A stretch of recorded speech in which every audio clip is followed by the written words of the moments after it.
حضرت خدیجہ رضی اللہ تعالی عنہا کا جنازہ کیوں نہیں پڑھایا گیا؟ بسم اللہ الرحمن الرحیم۔ آپ کا نام خدیجہ تھا۔ سلسلہ نسب کچھ اس طرح ہے: خدیجہ بنت خویلد بن اسد بن عبد العزیٰ بن قصی بن کلاب۔ آپ رضی اللہ تعالی عنہ کا نسب چوتھی پشت میں آپ صلی اللہ علیہ وسلم کے ساتھ مل جاتا ہے۔ آپ کا تعلق قبیلہ قریش کی شاخ بنو اسد سے تھا۔ بنو اسد اپنی شرافت، ایمانداری اور کاروباری معاملات کی وجہ سے لوگوں کی نگاہ میں قابل عزت و احترام تھا۔ آپ رضی اللہ تعالی عنہ بچپن ہی سے نہایت نیک تھیں اور مزاجاً شریف الطبع خاتون تھی۔ مکارم اخلاق کا پیکر جمیل تھی۔ رحم دلی، غریب پروری اور سخاوت آپ کی امتیازی خصوصیات تھیں۔ یہاں تک کہ زمانہ جاہلیت میں آپ طاہرہ یعنی پاک دامن کے لقب سے مشہور تھیں۔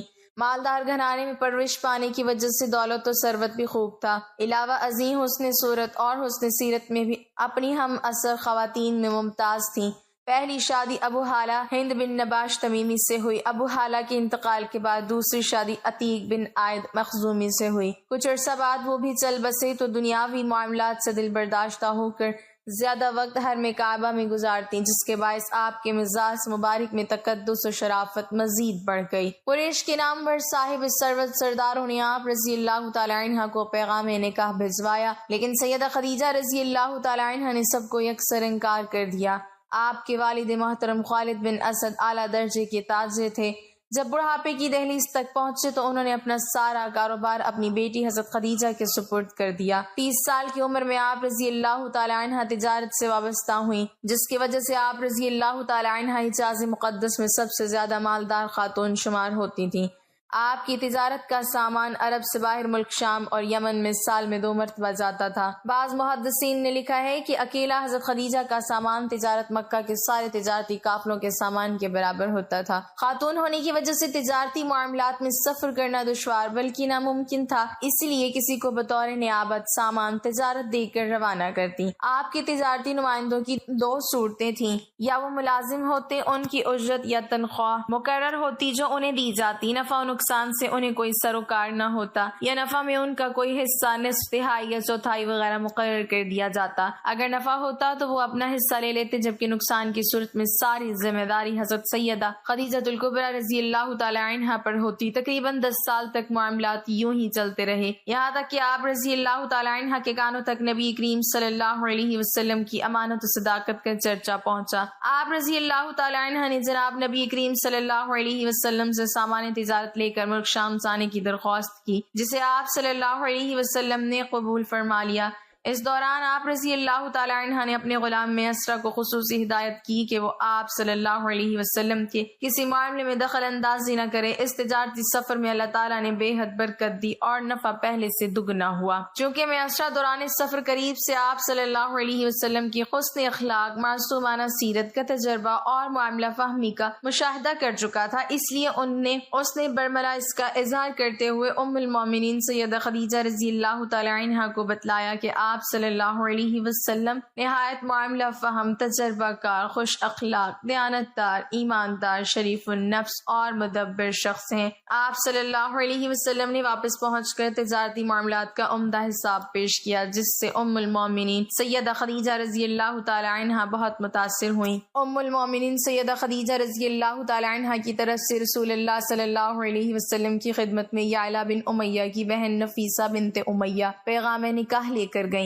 نفیسہ کا بیان ہے کہ میں آپ کے پاس آئی اور کہا کہ آپ نکاح کیوں نہیں کر لیتے؟ آپ نے فرمایا کہ میں نادار اور خالی ہاتھ ہوں، کس طرح نکاح کر سکتا ہوں؟ میں نے کہا کہ اگر کوئی ایسی عورت آپ سے نکاح کرنے کی خواہش مند ہو جو ظاہری حسن و جمال اور طبعی شرافت کے علاوہ دولت مند بھی ہو اور آپ کی ضروریات کی کفالت کرنے پر بھی خوش دلی سے آمادہ ہو تو آپ اس سے نکاح کر لینا پسند کریں گے۔ آپ نے دریافت کیا کہ ایسی کون خدا کی بندی ہو سکتی ہے؟ میں نے کہا خدیجہ بنت خویلد۔ حضرت خدیجہ رضی اللہ تعالی عنہا کو رسول خدا صلی اللہ علیہ وسلم کی شادی کے بعد کئی مراحل سے گزرنا پڑا، لیکن آپ صلی اللہ علیہ وسلم نے کبھی تھکاوٹ محسوس نہیں کی، بلکہ ہر پیش آنے والے مسائل کو شرافت و سعادت کا باعث سمجھتی تھیں۔ خدیجہ ایک جزیرۃ العرب کی مالدار عورت تھیں، لیکن ان کو دولت کی محبت نہیں تھی بلکہ معنویت کو کسب کرنے کا ہدف تھا۔ انہوں نے شادی کے موقع پر فرمایا، میں اور میرا مال آپ صلی اللہ علیہ وسلم کی خدمت میں حاضر ہے، میری تمام چیزیں چیزیں آپ کے اختیار میں ہیں، تم میرے مال کو جہاں چاہو خرچ کر سکتے ہو۔ رسول خدا صلی اللہ علیہ وسلم نے خدیجہ کے مال کو اسلام کی راہ میں خرچ کر دیا۔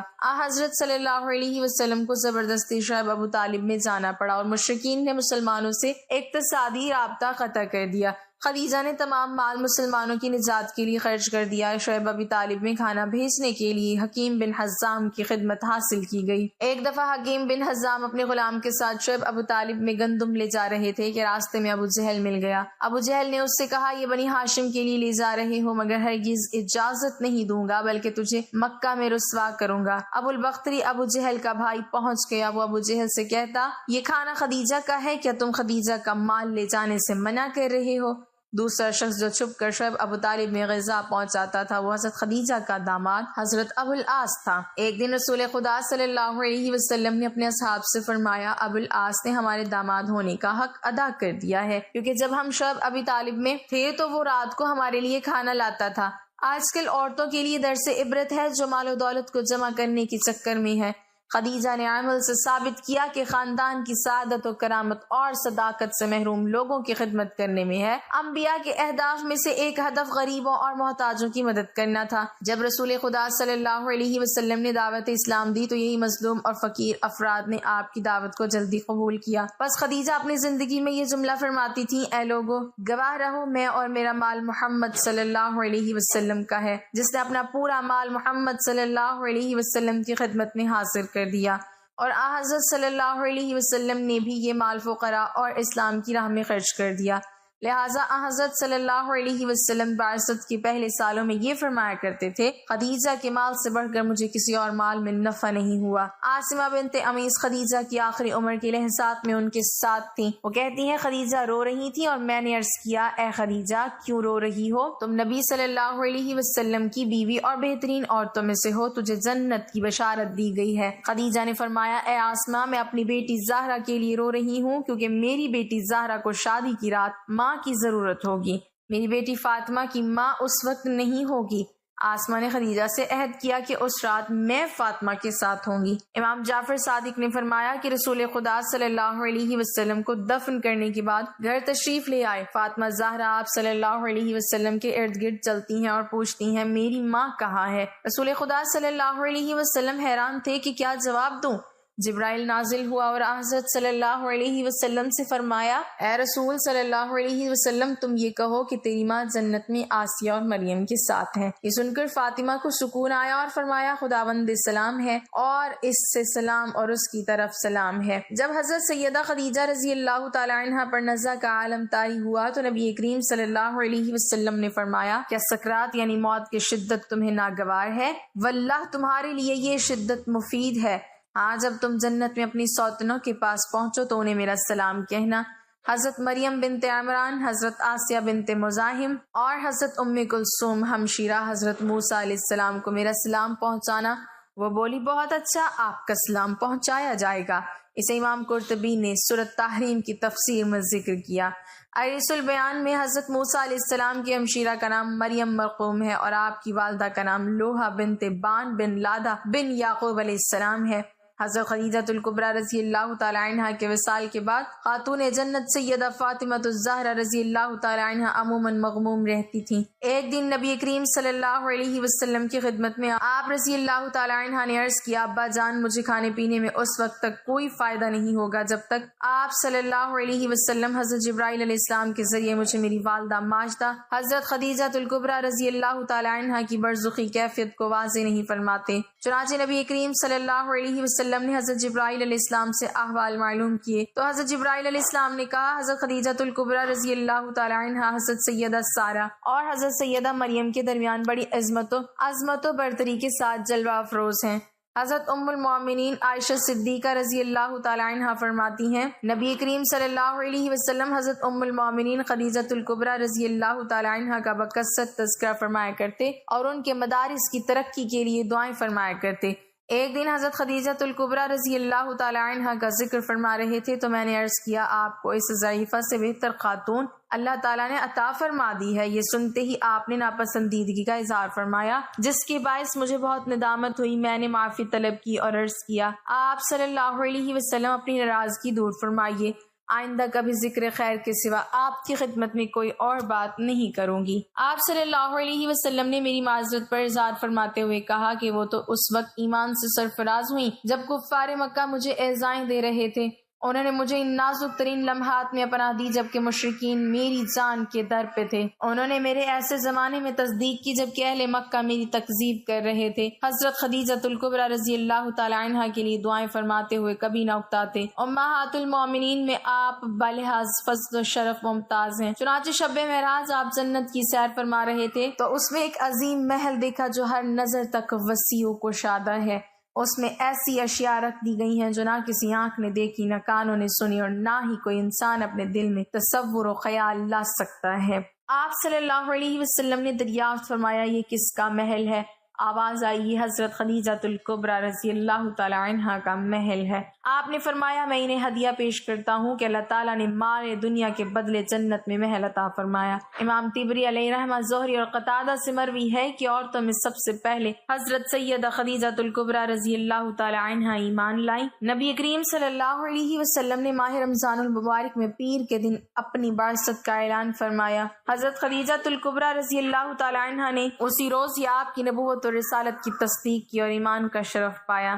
نبی کریم صلی اللہ علیہ وسلم کا ماہ رمضان مبارک میں معمول تھا کہ غار حرا میں جا کر مصروف عبادت رہتے۔ جب مہینہ گزر جاتا تو آپ مکہ مکرمہ تشریف لے آتے۔ گھر میں جانے سے قبل بیت اللہ شریف کا 7 بار طواف کرتے۔ جس سال آپ مبعوث ہوئے اور اعلان نبوت اور رسالت کا فرمان جاری ہوا اس وقت آپ غار حرا میں جلوہ افروز تھے۔ حضرت جبرائیل علیہ السلام اللہ تبارک و تعالیٰ کے علم سے آپ کی خدمت میں وحی لے کر حاضر ہوئے۔ حضور سید عالم صلی اللہ علیہ وسلم نے فرمایا جنت میں عورتوں سے افضل ترین حضرت خدیجۃ الکبریٰ رضی اللہ تعالی عنہا، حضرت سیدہ فاطمہ الزہرا رضی اللہ تعالی عنہا، حضرت مریم بنت عمران رضی اللہ تعالی عنہا، حضرت آسیہ بنت مزاحم رضی اللہ تعالی عنہا ہیں۔ حضرت خدیجہ رضی اللہ تعالی عنہا نے ہجرت سے 3 سال قبل مکہ مکرمہ میں وصال فرمایا۔ جنت معلیٰ مقام جوہون میں آپ کا مزار مبارک ہے۔ آپ نے 65 سال عمر پائی۔ آپ کی قبر شریف میں حضور سید عالم صلی اللہ علیہ وسلم اترے۔ اس وقت تک نماز جنازہ فرض نہیں تھی۔ بعض بیان کرتے ہیں کہ ابو طالب کی وفات کے 3 دن بعد حضرت خدیجۃ الکبریٰ رضی اللہ تعالی عنہا نے وصال فرمایا۔ ان کے وصال کے بعد قریش آپ کو زیادہ تکالیف پہنچانے لگے۔ طبری کا بیان ہے کہ حضور سید عالم صلی اللہ علیہ وسلم کی تمام اولاد سوائے حضرت ابراہیم کے حضرت خدیجۃ الکبریٰ رضی اللہ تعالی عنہا سے ہیں۔ مناقب فاطمہ رضی اللہ تعالی عنہا میں ہے کہ حضرت ابراہیم بن محمد ماریہ قبطیہ سے پیدا ہوئے۔ نبی کریم صلی اللہ علیہ وسلم سے پہلے حضرت خدیجہ رضی اللہ تعالی عنہا کے 2 نکاح ہوئے تھے۔ پہلا عتیق بن عائد بن عبداللہ سے اور دوسرا ابو حالہ سے۔ علامہ قرطبی رحمۃ اللہ علیہ نے سورۃ احزاب کی تفسیر میں بیان کیا ہے کہ ان کا نام زرارہ تھا۔ ان کے ہاں ایک لڑکا پیدا ہوا اور اس نے اسلام کا شرف پایا۔ چنانچہ وہ کہا کرتے تھے کہ میں والدین بہن بھائیوں کی نسبت سب سے افضل ہوں۔ میرے باپ رسول کریم صلی اللہ علیہ وسلم ہیں، میری والدہ خدیجۃ الکبریٰ رضی اللہ تعالی عنہا ہے، اور میرے بھائی قاسم اور میری ہمشیرہ فاطمہ الزہرا رضی اللہ تعالی عنہم ہیں۔ بس بصرہ میں ان کا انتقال ہوا۔ جنازے میں لوگوں کا بے پناہ ہجوم تھا اس لیے کہ وہ رسول کریم صلی اللہ علیہ وسلم کے رحیم ہیں۔ بعض نے کہا کہ آپ جنگ جمل میں شہادت سے سرفراز ہوئے۔ ایک مرتبہ حضرت خدیجۃ الکبریٰ رضی اللہ تعالی عنہا نبی کریم صلی اللہ علیہ وسلم سے عرض گزار ہوئیں، یا رسول اللہ صلی اللہ علیہ وسلم، جب حضرت جبرائیل علیہ السلام آپ کی خدمت میں حاضر ہوں تو مجھے بھی دکھائیے گا۔ چنانچہ جب جبرائیل علیہ السلام آئے حضور سید عالم صلی اللہ علیہ وسلم نے فرمایا خدیجہ ادھر آؤ اور میری دائیں ران کے قریب بیٹھ کر دیکھ لیجئے۔ چنانچہ انہوں نے ایسا ہی کیا۔ آپ نے دریافت کیا تم جبرائیل کو دیکھ رہی ہو؟ عرض کیا ہاں۔ پھر آپ نے کہا بائیں طرف دیکھو، اور پھر سامنے کی طرف دکھایا۔ حضرت خدیجۃ الکبریٰ رضی اللہ تعالی عنہا نے جبرائیل کو دیکھتے ہی عرض کیا یا رسول اللہ صلی اللہ علیہ وسلم، یہ واقعی جبرائیل ہیں، شیطان ایسی صورت اختیار نہیں کر سکتا۔ پھر حضرت خدیجۃ الکبریٰ رضی اللہ تعالی عنہا نے لباس تبدیل کیا اور اپنے چچا زاد بھائی ورقہ بن نوفل کے پاس گئیں۔ ان سے آپ کی تمام کیفیات بیان کی۔ وہ بولے خدا قدوس کی قسم جس کے قبضہ قدرت میں میری جان ہے، باخدا اگر تم ان باتوں میں سچی ہو تو سمجھ لو یہ وہی ناموس سے اکبر آئے تھے جو حضرت موسیٰ علیہ السلام کے پاس آیا کرتے تھے۔ پھر ورقہ بن نوفل آپ صلی اللہ علیہ وسلم کی خدمت میں حاضر ہوئے اور آپ کے سر اقدس کو چوم لیا۔ حضرت خدیجہ رضی اللہ تعالی عنہا کا انتقال رمضان المبارک کے مہینے میں ہوا تھا، لیکن آپ کا نماز جنازہ نہیں پڑھایا گیا تھا، اور نماز جنازہ نہ پڑھنے کی وجہ یہ تھی کہ اس وقت کوئی بھی نماز فرض نہیں ہوئی تھی اور نہ ہی نماز جنازہ پڑھانے کے حوالے سے کوئی احکامات آئے تھے۔